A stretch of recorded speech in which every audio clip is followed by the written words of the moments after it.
Are you currently managing your own single-family rental, but you want to make sure you don't make a big mistake? Or are you thinking about managing your own single-family rental? If you said yes to either of these questions, then this video is for you. Hi, my name is Steve Schultz of Blue Fox Properties here in Tucson, Arizona. We've specialized in managing single-family rentals since 2009. Let's jump right into the 7 most common landlord mistakes. Number 1, renting to family or friends. The problem with this is each party thinks they are doing the other a favor. The resident thinks they have done the landlord a big favor by eliminating the need to search for a good resident, and of course, they are that good resident. The landlord thinks they have done the resident a favor by giving them a nice home to live in, and what they view as a low rental rate. This leads to a bad business relationship right from the get-go. As a landlord, you may think you know the person, but you probably do not know them from a financial risk perspective. So this leads to the next most common mistake: not screening the resident. Studies conducted over the years by TransUnion and others indicate that the 2 most predictive factors of resident success are credit scores and previous rental history. So we definitely recommend including these in your screening process, but both can be challenging to obtain. Usually, a self-managing landlord can't get the credit score directly, so it'll typically be embedded in some more encompassing type of score. Also, obtaining previous rental history can be a problem. Many landlords won't provide previous rental history, be it a private individual that was a landlord, or even companies, apartment complexes, and other property management companies. There may be no previous rental history. So a couple scenarios that would meet this is one, the resident could be a first-time renter just coming into the market, so they haven't established any type of rental history.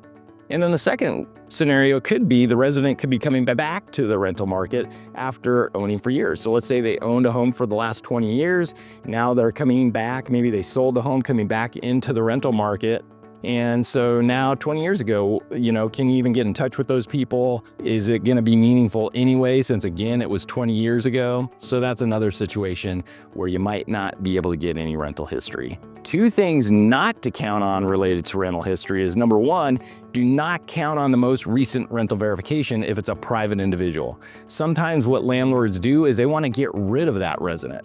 So they'll give them a glowing report on how great they are just to get rid of them. The other one is, do not count on the resident's real estate agent who is selling their current home. There's no good to come from that agent telling you that indeed when they went to sell their home, that seller at the time, your potential resident, was 3 mortgage payments behind and their house was a disaster, right? So you definitely don't want to count on that either. We've had clients in the past come to us and say they did count on that type of information, so don't fall in that trap. In addition to the credit score and rental history, we recommend validating the resident's income. Typically in the current market, 2.5 to 3 times a monthly rental rate and gross monthly income is what we'd like to see. There may be many other rental criteria you may want to add, such as smoking restrictions, unacceptable criminal history, etc. But make sure you comply with all the fair housing laws and that you do not discriminate against a person in a protected class. Not only will that help protect you, it's just good business. Number 3, not having an Arizona compliant lease. In Arizona, legally, you don't have to have a written lease for anything less than 12 months,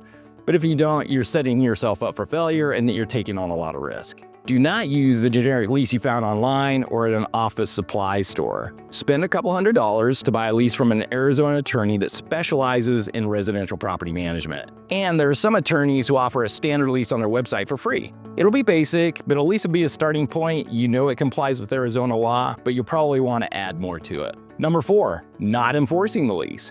If you don't enforce the lease, you may as well not have one. Enforcement establishes the resident-landlord relationship as being professional with mutual expectations and responsibilities. Number 5, not maintaining the properties.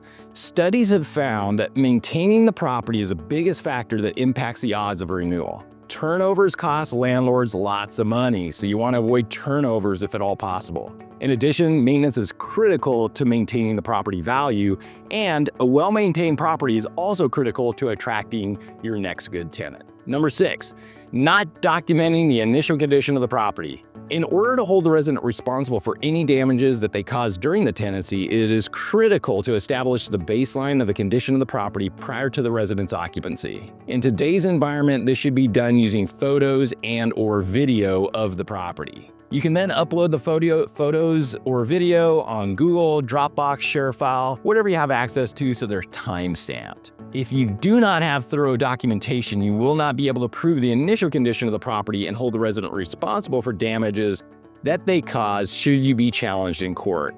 And in the current environment, the courts will side with the resident almost every single time. Number 7, not treating the rental like a business. If you lived in the property and called it your home, it's time to let that go. The minute you decide to rent the property, it becomes a business. You must detach your emotions or you will risk making very bad decisions related to the property. So that's it. Those are the 7 most common landlord mistakes.